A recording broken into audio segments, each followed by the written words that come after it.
के प्रकार दो होते हैं। तत्व के प्रकार दो होते हैं। तत्व मुख्यतः दो प्रकार के होते हैं। तत्व मुख्यतः दो प्रकार के होते हैं। दो प्रकार के होते हैं। कौन कौन से? धातु एवं अधातु। धातु जिसे अंग्रेजी में कहा जाता है मेटल्स, और दूसरा होता है अधातु जिसे नॉन मेटल बोला जाता है, नॉन मेटल्स। अब सवाल उठता है कि धातु क्या है? धातु क्या है? धातु क्या है? इसके भौतिक गुण, इसके भौतिक गुणों को लिखें।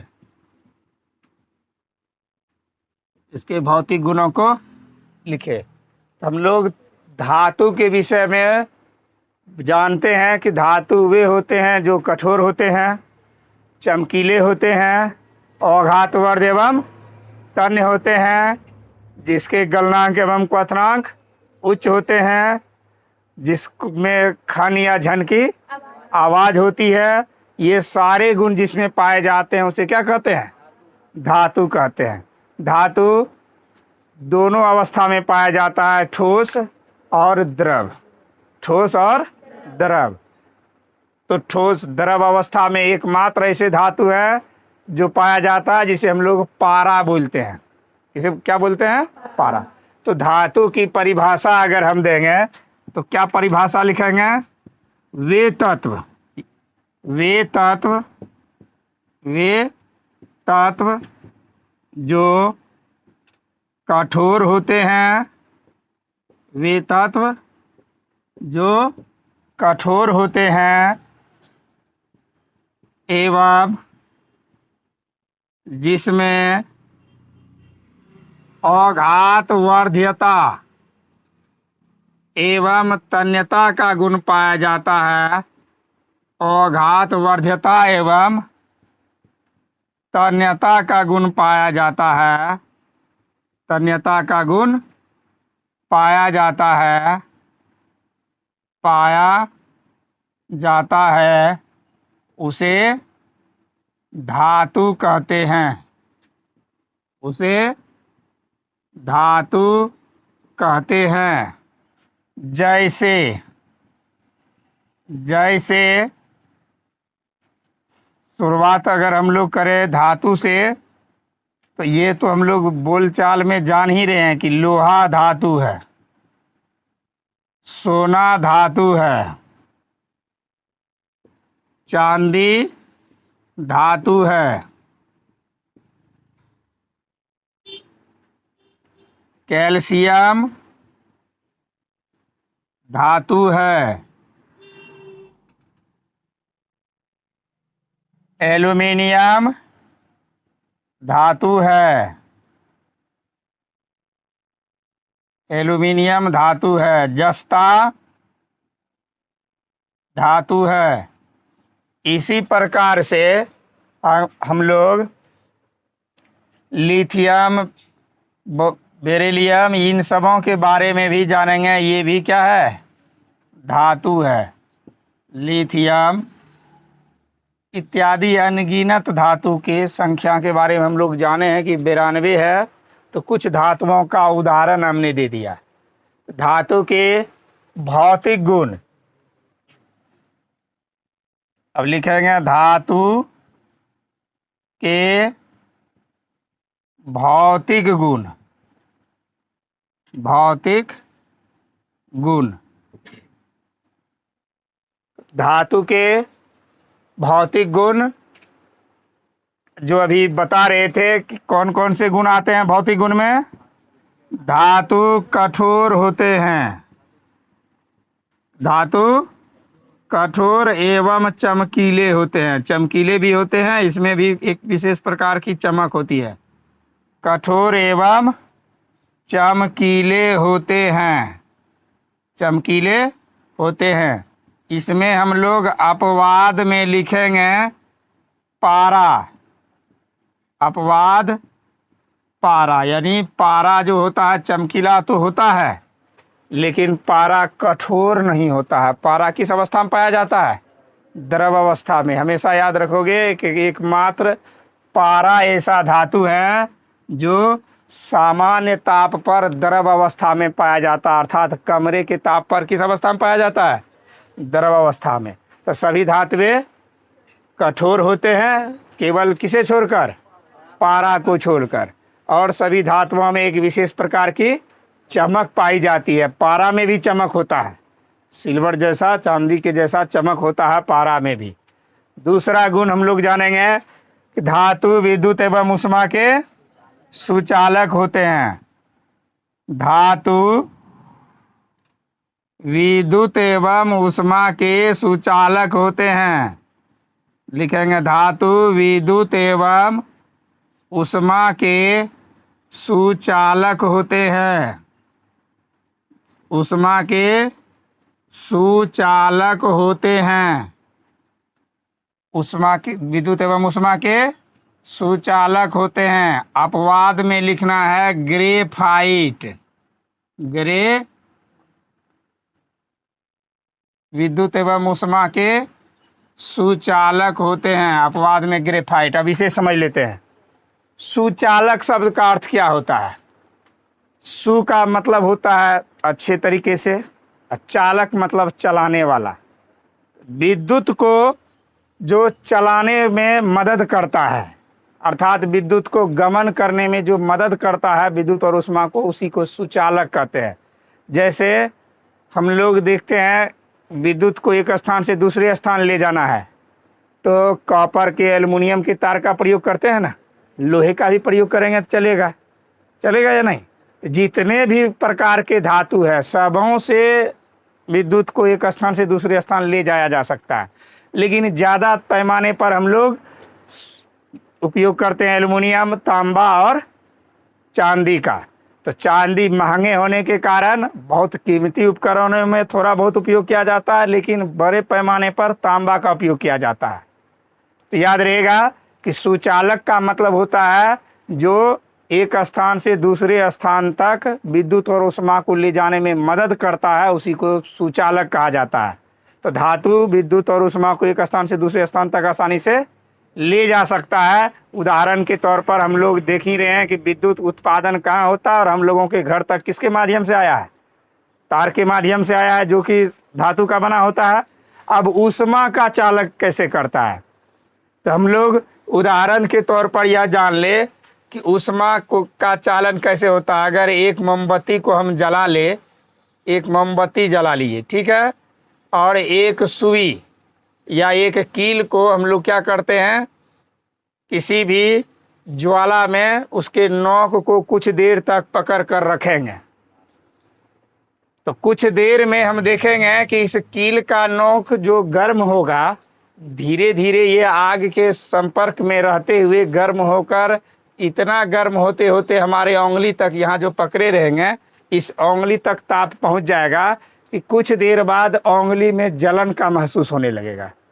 तो इससे पता चलता है कि जब आग में कील का ये अंतिम छोर है और हम दूसरा छोर पकड़े हुए हैं तो यहाँ तो जलन नहीं होना चाहिए, लेकिन कुछ देर बाद अगर कंटिन्यू इसको ऊष्मा में तपाए रखते हैं तो यह हमारे जलन उंगली में आ जाता है। इसका मतलब ऊष्मा यहाँ से धीरे धीरे स्थानांतरित कर हमारे उंगली तक पहुँच गया। इसका मतलब हो गया कि धातु में ऊष्मा चलती है।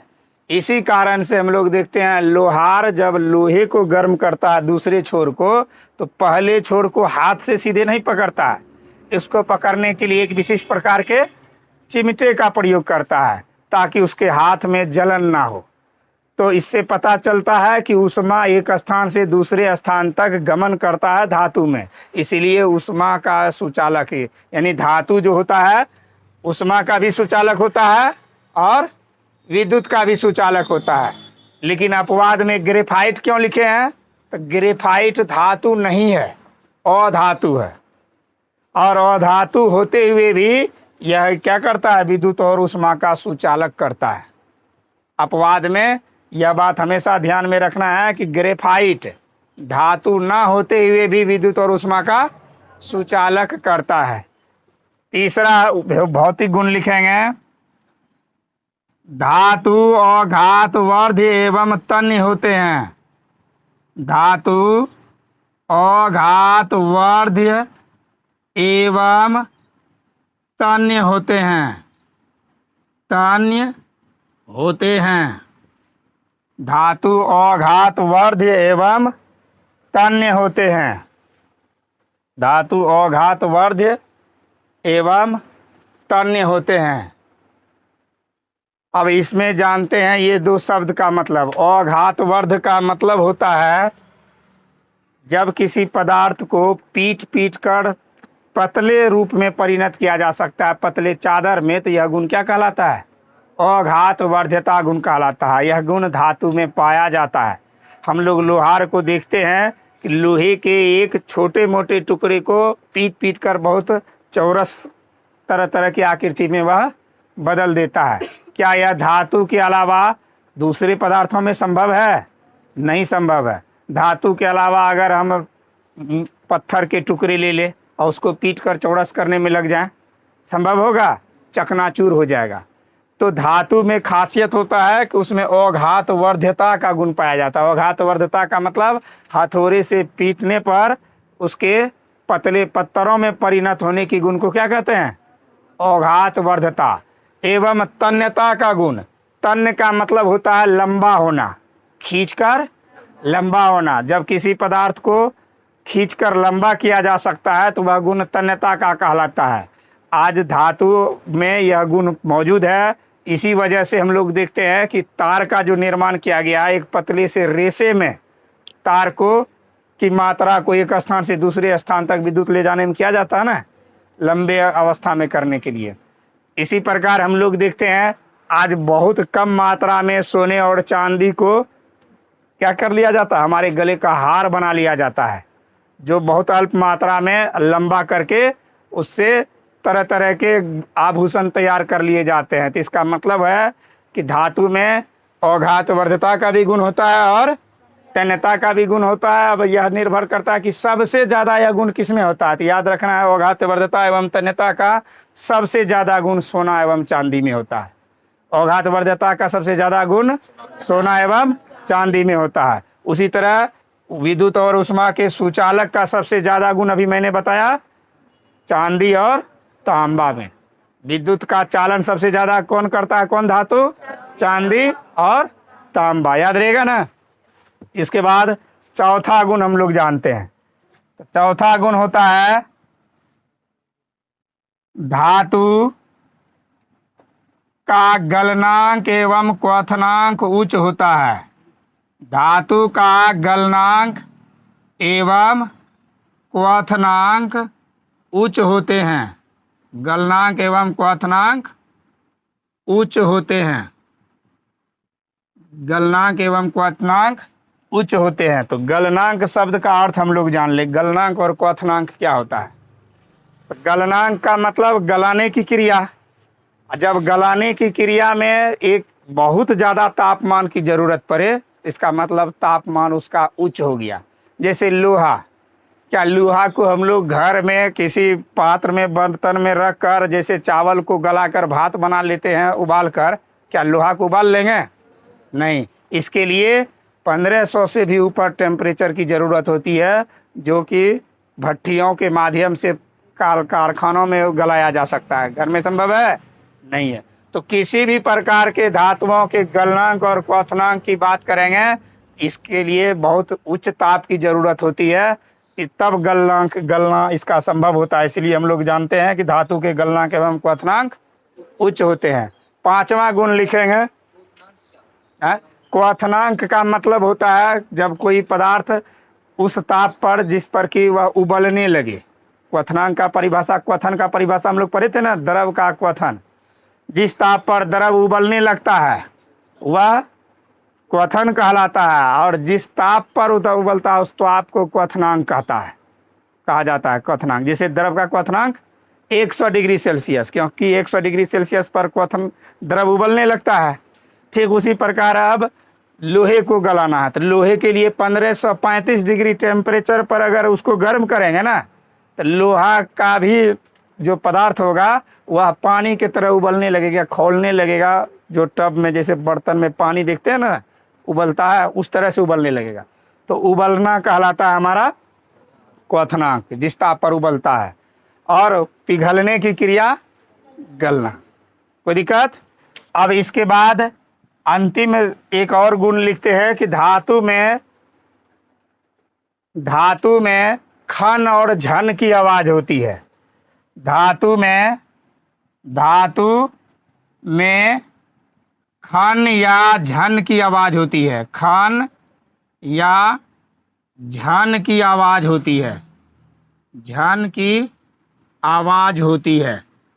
खन या झन की आवाज होती है। जब धातु को हम लोग किसी अन्य धातु से टकराते हैं तो इसमें एक विशिष्ट प्रकार की ध्वनि निकलती है। आज देखते हो ना, घंटी स्कूल में बजते हैं ना, तो क्या रखा गया है? धातु का ही एक रखा गया है, उसमें मेटल पदार्थ का बना हुआ, और उस पर दूसरे धातु से टक्कर मारा जाता है तो खन की आवाज़ आती है, पूरा ग्लास गूंज जाता है। घंटी, 1 घंटी बज गई, 2 घंटी बज गई। और उस धातु के जगह पर रख दिया जाए कोई पत्थर, ईंट, दूसरे ईंट पत्थर से टकरा दिया जाए, पूरे स्कूल में गूंज जाएगा क्या? नहीं गूंजेगा, क्योंकि उसमें आवाज़ तो होगा लेकिन अपेक्षाकृत कम आवाज़ होगा। तो यह भी बात याद रखेंगे, धातु में खन और झन की आवाज़ उत्पन्न होती है। तो धातु के प्रमुख भौतिक गुण याद रहेगा। धातु कठोर होते हैं, धातु चमकीले भी होते हैं, धातु आघातवर्ध एवं तन्य होते हैं, धातु के गलनांक एवं क्वथनांक उच्च होते हैं, धातु में खन या झन की आवाज़ आती है जब किसी से इसको टकराते हैं अन्य धातु से। और भी भौतिक गुण है जिसे हम लोग और जानेंगे आगे, तब तक इसे रोक देते हैं। धातु के रासायनिक गुण जो भौतिक गुण की अपेक्षा बहुत ही महत्वपूर्ण है। परीक्षा में रासायनिक गुण से ज़्यादा सवाल पूछे जाते हैं भौतिक गुण की तुलना में। तो भौतिक गुण, रासायनिक गुण के बारे में हम लोग पढ़ चुके हैं कि ऐसा गुण जो परिवर्तित होने के बाद पुनः पूर्व की अवस्था में लौट जाए उसको भौतिक गुण कहा जाता है। जैसे बर्फ पिघल कर जल बनता है, फिर जल को हिमीकरण करके बर्फ बनाया जा सकता है।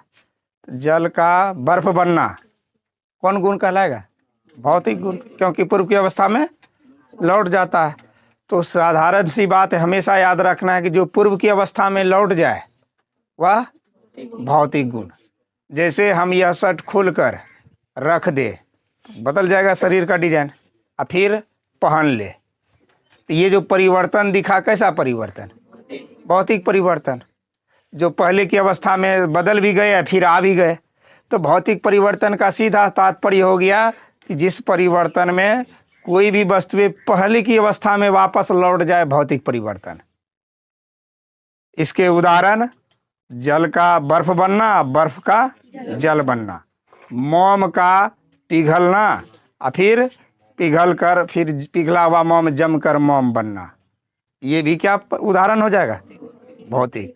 ठीक इसके विपरीत होता है रासायनिक गुण या रासायनिक परिवर्तन।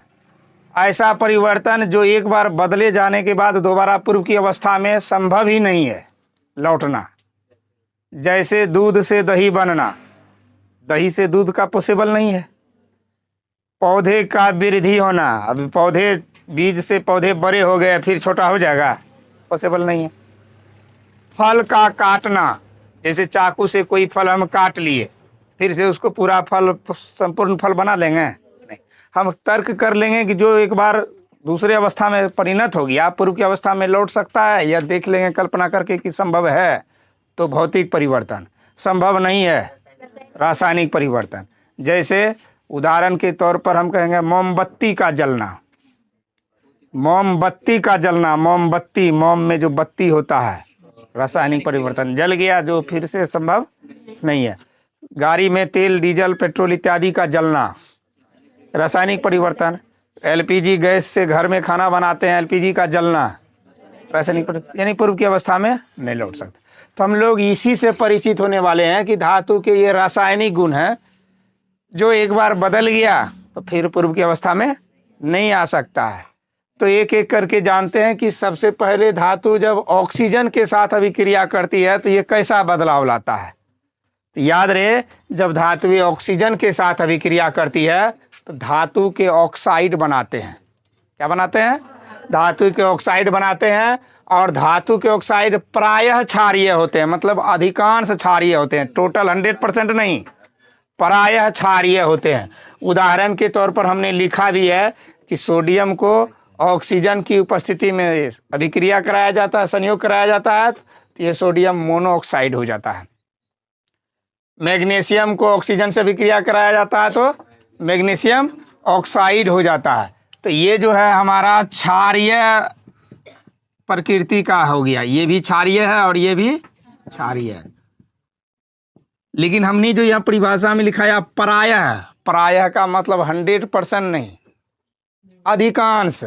लेकिन यहाँ नोट में हमने यहाँ क्या लिखा है कि कुछ धातुएं ऑक्साइड, कुछ धातुओं के ऑक्साइड अम्लीय एवं क्षारीय दोनों होते हैं। मतलब अब आगे यह जानेंगे कि 100% सभी क्षारीय ही नहीं होते हैं, कुछ का अम्लीय भी होता है, कुछ का अम्लीय भी होता है, लेकिन अधिकांश क्षारीय प्रकृति के होते हैं। तब ऐसे कौन सा है जो अम्लीय प्रकृति के होते हैं? Aluminium oxide, zinc oxide. तो उदाहरण में दिया हुआ रहेगा कि धातु के ऑक्साइड निम्नलिखित में से कौन अम्लीय प्रकृति के हैं। तो प्रायः तो क्षारीय होते हैं, लेकिन ऑप्शन में ढूंढेंगे एल्युमिनियम ऑक्साइड या जिंक ऑक्साइड मिलेगा तो यह क्षारीय नहीं है। ये धातु के ऑक्साइड होते हुए भी अम्लीय है, और अम्लीय क्षारीय इसमें दोनों प्रकृति का गुण पाया जाता है, अम्लीय एवं क्षारीय। अब तो हम लोग पहले पढ़े भी थे द्विविस्थापन अभिक्रिया या उदासीनीकरण अभिक्रिया में, जिसमें अम्ल और क्षार दोनों के गुण मौजूद होते हैं, उसे द्विधर्मी ऑक्साइड या उसे उदासीनीकरण अभिक्रिया भी कहते हैं, उस अभिक्रिया को। दूसरा है H2O के साथ अभिक्रिया। सभी धातुएं जल के साथ अभिक्रियाएं नहीं करती है। क्योंकि सभी धातुएं नहीं करती है, इसके पीछे रीजन है कि सभी धातुओं का गुण प्रकृति अलग अलग होता है।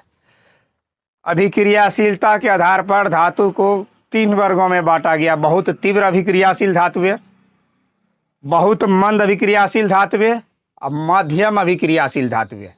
धातु को अभिक्रियाशीलता के आधार पर कितने वर्गों में बांटा गया है? 3 वर्गों में। बहुत तीव्र अभिक्रियाशील धातुएं, बहुत मंद अभिक्रियाशील धातुएं और मध्यम प्रकृति के अभिक्रियाशील धातुएं। तो बहुत तीव्र अभिक्रियाशील धातुएं यहाँ लिखे हैं कि सभी धातुएं नहीं करता अभिक्रिया, लेकिन जो 3 कैटेगरी में बांटा गया है, तो इसमें जो सबसे तीव्र अभिक्रियाशील होता है, सबसे तीव्र अभिक्रियाशील धातुएं, वे ठंडा जल से अभिक्रिया करता है, जो सबसे तीव्र है। और उसके बाद जो मध्यम अभिक्रियाशील धातुएं हैं, वह गर्म जल या भाप के साथ अभिक्रिया करती है। अब कौन सा छूट गया? तो मंद अभिक्रियाशील धातुएं, और मंद अभिक्रियाशील धातुएं जल से साथ अभिक्रिया करती ही नहीं है। तो समझ में आ गया कि क्यों नहीं करती है। जैसे हम लोग उदाहरण के तौर पर कह देंगे कि सभी बच्चे क्या बढ़िया टॉपर कर लेगा? नहीं, जो बहुत तेज है वही आगे बढ़ेगा। अब कहेंगे मंद क्यों नहीं करेगा? क्योंकि उसके अंदर नेचर नहीं है, स्वाभाविक गुण नहीं है तैयारी करने का, मानसिक शक्ति नहीं है, इसलिए वे आगे नहीं निकल सकते हैं। तो ऐसा ही स्थिति है, जो धातुएं मंद अभिक्रियाशील धातुएं वह जल के साथ संयोग नहीं करती है। इससे कॉन्सेप्ट क्लियर हो गया। 2 बात याद रखना है कि जो तीव्र अभिक्रियाशील धातुएं जैसे पोटेशियम, मैग्नीशियम, सोडियम, ये बहुत तीव्र अभिक्रियाशील धातुएं की श्रेणी में आता है, याद रहेगा ना। मैग्नीशियम, सोडियम, पोटेशियम, ये 3 धातुएं जो है बहुत तीव्र अभिक्रियाशील धातुएं हैं। तो हमने यहाँ पहला उदाहरण दे दिया, यहाँ पोटेशियम के साथ जल का अभिक्रिया कराया ना, तो पोटेशियम के साथ जो जल अभिक्रिया किया है, देखो कैसा जल है, यहाँ ठंडा जल। हम लिखे भी हैं कि तीव्र अभिक्रियाशील धातुएं किसके साथ अभिक्रिया करती है? ठंडे जल के साथ अभिक्रिया करती है। उसके बाद एल्युमिनियम मध्यम प्रकृति के तीव्र अभिक्रियाशील धातुएं हैं, इसीलिए हम लिखे हैं यहाँ ना, एल्युमिनियम जो है गर्म जल के साथ अभिक्रिया करती है। अब कहोगे तो मंद अभिक्रियाशील धातुएं कौन सा होगा? तो मंद अभिक्रियाशील धातुएं के अंतर्गत प्लेटिनम आता है, सोना आता है, ये सब अभिक्रिया जो है जल के साथ अभिक्रिया नहीं करती है। जैसे सोना को पानी में डुबा के रखने से जंग लगता है? नहीं लगता है, क्योंकि वह अभिक्रिया ही नहीं करता है। बहुत लंबे समय तक उसको अगर हम पहने रखते हैं तो शरीर का कालापन, दाग, शरीर का मैल भले ही चल जाता हो, उसमें कनेक्ट हो जाता हो, लेकिन वह अभिक्रिया जल के साथ नहीं करती। तो मंद अभिक्रियाशील धातुएं याद रखना है, जल के साथ अभिक्रिया नहीं कर पाती है। बाकी सबसे तीव्र अभिक्रियाशील धातुएं ठंडे जल के साथ और मध्यम अभिक्रियाशील धातुएं गर्म जल के साथ अभिक्रिया करती है। एग्जाम्पल में रिएक्शन देना जरूरी है। धातु के रासायनिक गुण में तीसरा गुण हम लोग पढ़ेंगे अम्ल के साथ अभिक्रिया। तो प्रायः धातुएं अम्ल के साथ अभिक्रिया करके लवण एवं हाइड्रोजन गैस निर्माण करते हैं या मुक्त करते हैं। यह हमेशा याद रखना है। धातुएं अम्ल के साथ अभिक्रिया करके लवण बनाते हैं और कौन सा गैस मुक्त करते हैं? Hydrogen gas. वस्तुनिष्ठ में भी पूछा जाता है धातुएं अम्ल से अभिक्रिया करके कौन सी गैस मुक्त करती है? Hydrogen gas. तो उदाहरण के तौर पर मैंने लिखा भी है यहाँ, सोडियम को HCl से अभिक्रिया कराया गया, जो अम्ल है हाइड्रोक्लोरिक अम्ल, तो NaCl बना जो लवण है और हाइड्रोजन गैस मुक्त हो गया। उसी प्रकार मैग्नीशियम को भी हाइड्रोक्लोरिक अम्ल से अभिक्रिया कराया गया, तो मैग्नीशियम क्लोराइड बना है और साथ ही साथ हाइड्रोजन गैस मुक्त हुआ। तो प्रायः ऐसा होता है, लेकिन कुछ गिने चुने धातुएं अम्ल के साथ अभिक्रिया नहीं करती है। तो कौन सी नहीं करती है? तो जो जल के साथ अभिक्रिया नहीं कर रही थी, हम बताए थे मंद अभिक्रियाशील धातुएं। तो सोना और प्लेटिनम एक मंद अभिक्रियाशील धातुएं हैं जो अम्ल के साथ अभिक्रिया नहीं करती है। लेकिन जब यह अम्लराज आ जाता है, प्रायः अम्ल के साथ तो नहीं करती है, लेकिन अम्लों का राजा, हम लोग जानते हैं अम्लों का राजा कौन है? अम्लराज जब HCl और HNO3 यानी हाइड्रोक्लोरिक और नाइट्रिक अम्ल, ये दोनों को 3:1 में मिला दिया जाता है, तो ये सबसे शक्तिशाली अम्ल बन जाता है, अम्लराज कहलाता है। और जब ये दोनों आपस में मिल जाता है ना, तो फिर सोना हो या प्लेटिनम हो, इससे भी अभिक्रिया कर लेता है और इसको भी गला देता है। इसलिए देखते होंगे कि महिलाओं को ठगने के लिए, सोने चांदी की सफाई करने के लिए जो घूमता है कि दीजिए हम इसमें नए जैसा चमक ला देंगे, तो वह एक प्रकार का कौन सा घोल साथ में रखता है? तो अम्लराज का घोल। कौन सा अम्लराज? HCl और HNO3 हाइड्रोक्लोरिक अम्ल और नाइट्रिक अम्ल का मिश्रण रखता है, क्योंकि उसे भी पता है कि साधारण एसिड रखेंगे तो उसमें सोना चांदी घुलेगा नहीं। और जब यह अम्लराज के घोल में महिलाओं का जो जेवर रखता है, कुछ देर के बाद मटेरियल उसमें गल कर जमा हो जाता है और उसका वेट कम हो जाता है, सफाई करके दे देता है। ऐसी स्थिति में उसको बचत के रूप में फ्री में भी करता है। तो सोने का अंश जानते ही हो बहुत कीमती होता है, काफ़ी बचत होता है। तो यह बात हमेशा याद रखना है कि अम्ल के साथ तो अभिक्रिया करती ही नहीं है सोना चांदी, यानी सोना और प्लेटिनम, ये सब मंद अभिक्रियाशील जो है। लेकिन यही अम्ल में जब अम्लराज तैयार कर लिया जाए, अम्लों का राजा यानी HCl और HNO3 को 3:1 में घोल तैयार कर लिया जाए, तो फिर वह सोना को भी, प्लेटिनम को भी, कीमती जो भी मंद अभिक्रियाशील धातु है उसको भी गलाने की शक्ति रखता है। तो कहीं दिक्कत नहीं है। धातु अम्ल के साथ अभिक्रिया करती है और हाइड्रोजन गैस मुक्त करती है, लेकिन सोना और चांदी या प्लेटिनम जैसे धातु अम्लराज के साथ अभिक्रिया करती है, साधारण अम्ल के साथ अभिक्रिया नहीं करती है। इसलिए लिखे अम्ल के साथ यहाँ अभिक्रिया नहीं करती है। आगे, लवण के विलयन के साथ धातुएं का क्या गुण होता है? हम लोग प्रतिस्थापन और द्विविस्थापन प्रतिस्थापन में पढ़े थे। तो धातुएं लवण के विलयन के साथ अभिक्रिया करके विलयन में मौजूद मंद अभिक्रियाशील धातु को विस्थापित कर देता है, अलग कर देता है। हम लोग पढ़े थे CuSO4 में कॉपर सल्फेट के विलयन में अगर लोहे की कील डाला जाता है तो कॉपर को अलग कर दिया। क्यों अलग कर दिया जानते हो? क्योंकि लोहा कॉपर की तुलना में ज़्यादा पावरफुल है, शक्तिशाली अभिक्रियाशील है, इसीलिए कॉपर को उससे अलग कर दिया।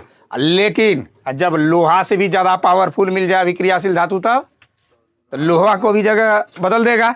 तो वही दूसरा अभिक्रिया में देखो FeSO4 ले आए हैं, और उससे भी लोहा से भी ज़्यादा पावरफुल यानी ज़्यादा अभिक्रियाशील धातु जिंक होता है। तो जिंक क्या किया? लोहा को भी अलग कर दिया ना। अगर जिंक से भी ज़्यादा पावरफुल अभिक्रियाशील धातु हो जाए तो जिंक को भी अलग कर देगा।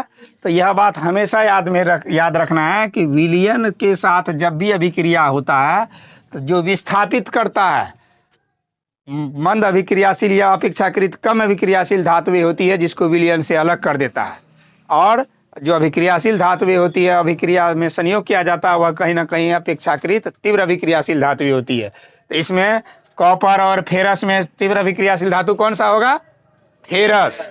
तब फेरस अपना स्थान ग्रहण कर लिया और कॉपर को अलग कर दिया। लेकिन यहाँ फेरस और जिंक में जिंक, कोई दिक्कत? फिर इसको अगर हम ZnSO4 को के साथ अगर पोटेशियम ला देंगे, रख देंगे, पोटेशियम उससे भी ज़्यादा आगे क्रियाशील धातु है, तो पोटेशियम सल्फेट होगा, जिंक को बाहर कर देगा। तो इसी तरह यह क्रियाएं चलती रहती है। तो धातु के एक गुण में यह भी हम लोग पढ़ लिए कि लवण के विलयन के साथ जब धातु अभिक्रिया करती है तो हमेशा मंद अभिक्रियाशील धातु को बाहर निकाल देती है, विलयन से अलग कर देती है। तो धातु के ये रासायनिक गुण परीक्षा की दृष्टि से बहुत महत्वपूर्ण है, जिसे कंप्लीट करके याद करके रखना है।